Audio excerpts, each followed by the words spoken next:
आर्या बाहेर गेल्यानंतर पहिला भाऊचा धक्का आणि हा भाऊचा धक्का काय एवढा काही खास नव्हता.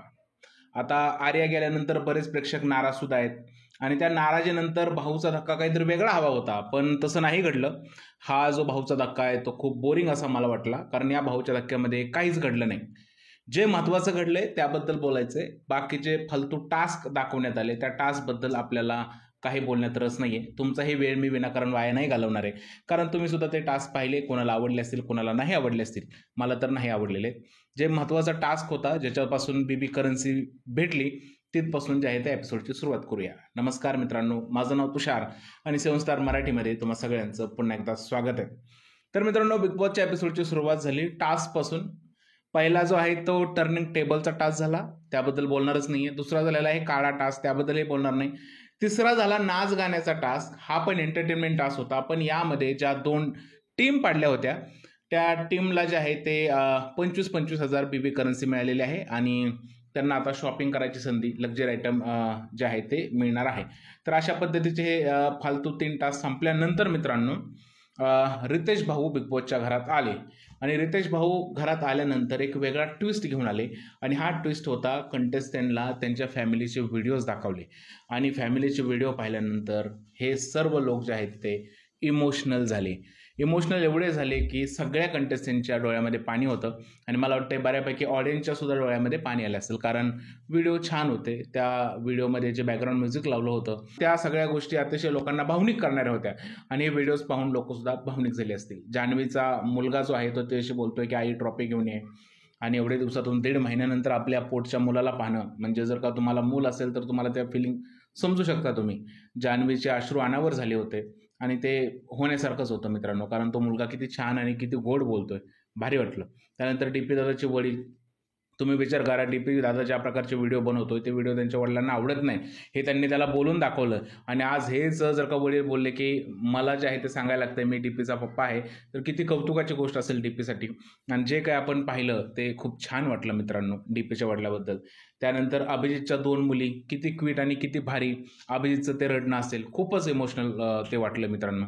त्यानंतर पॅडी भाऊची मुलगी, खूप मोठी मुलगी आणि खूप मॅच्युअर मुलगी वाटली मला पॅडी भाऊची आणि भारी वाटली. त्याचा इंटरव्ह्यू सुद्धा मी पाहिला होता राजश्रीवरती आणि खूप छान, म्हणजे खूपच छान जे आहे त्या मुलीने जे आहे ते इकडे त्यांच्या बाबाला मेसेज दिला. पॅडी भाऊच्या डोळ्यातलं पाणी बघून म्हणजे खरंच सिरियसली ही गोष्ट जी आहे ते म्हणजे पाहण्यात, म्हणजे ह्याच्यामध्ये ट्रोल वगैरे करण्यात काहीच लॉजिक नाही आहे.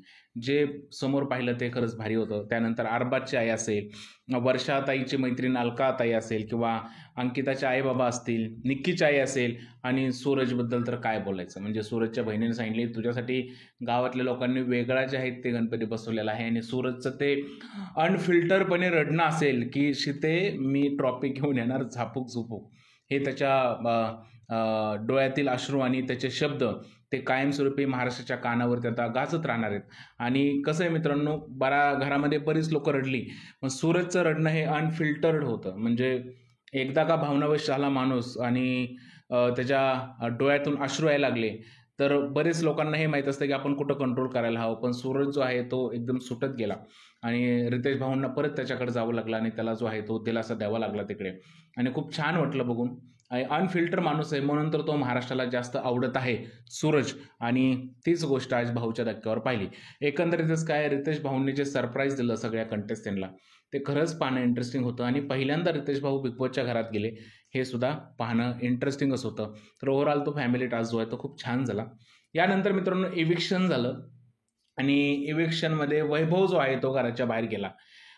अभिजितला सेव्ह केल्यानंतर, वर्षाताईला सेव्ह केल्यानंतर, निक्कीला सेव्ह केलं आणि अंकित आणि वैभव म्हणून वैभवला जे आहे ते घरातून बाहेर काढण्यात आलं. जान्हवी आणि अरबाज इमोशनल झाले.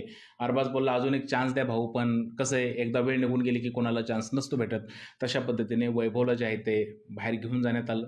वैभवने म्युच्युअल फंडचे कॉईन जे आहे ते स्प्लिट केले, एक जान्हवीला आणि एक अरबाजला दिला, आणि शेवटी बारामतीचा रांगडा घडी जो आहे तो घराच्या बाहेर पडलेला आहे. तर ओव्हरऑल ठीकठाक एपिसोड होता असं म्हटलं तर चालेल. एवढं पण काही चांगलं आणि एवढं पण हे नव्हतं चांगलं.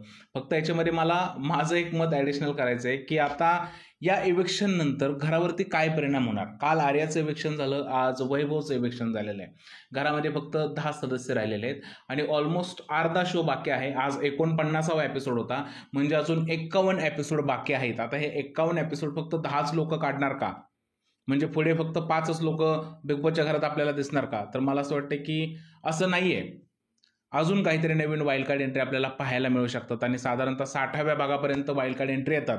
गेल्या वेळेस 60व्या भागाला 4 वाईल्ड कार्ड एंट्री आल्या होत्या, त्यातले 2 जण जे आहेत ते बाहेर गेले आणि 2 जण as a wild card entry म्हणून राहिले होते. तशा पद्धतीच्या वाईल्ड कार्ड एंट्री होतील का, बरंच आपल्याला समजणार आहे. पण एकंदरीतच काय मित्रांनो, आता हा बिग बॉसचा गेम अजून जो आहे तो टफ होत जाणार आहे लोकांना, कारण आता वैभव गेल्यानंतर अरबाजला फक्त निक्की हे ऑप्शन राहिलेला आहे आणि जान्हवीकडे तर कोणताच ऑप्शन नाही. मग जान्हवीचा गेम कसा पुढे जाणार, अरबाज आणि निक्कीचा गेम कसा पुढे जाणार. आणि आर्या गेल्यामुळे जे आहे ते वर्षाताई चा आणि तिचा एक कम्फर्ट होता, तर वर्षाताई कुठे कम्फर्ट शोधणार, बऱ्याच गोष्टी आहेत. आणि आता या 10 मध्ये जे आहेत ते पुढचा सदस्य कोणता बाहेर जाण्याची शक्यता आहे, या सगळा जो आहे तो चर्चेचा विषय राहणार आहे मित्रांनो. येणारा काळ जो आहे तो बिग बॉसच्या कंटेस्टंटसाठी खूप टफ असा काळ असणार आहे असं मला वाटतंय. आणि खूप आता इंटरेस्टिंग असा गेम होणार आहे. येणाऱ्या काळामध्ये तुम्हाला आता बिग बॉसचा टास्क सुद्धा पाहायला मिळू शकतो आणि त्याचबरोबर नॉमिनेशन अजून स्ट्रिक्ट आणि घरामध्ये नवीन टीम बनताना सुद्धा पाहायला मिळू शकतात. तर ओव्हरऑल आता हा जो सीझन आहे ते एक वेगळ्या वळणावर जाण्याची दाट शक्यता आहे. तुमचं काय म्हणणं या सगळ्या आजच्या एपिसोडबद्दल.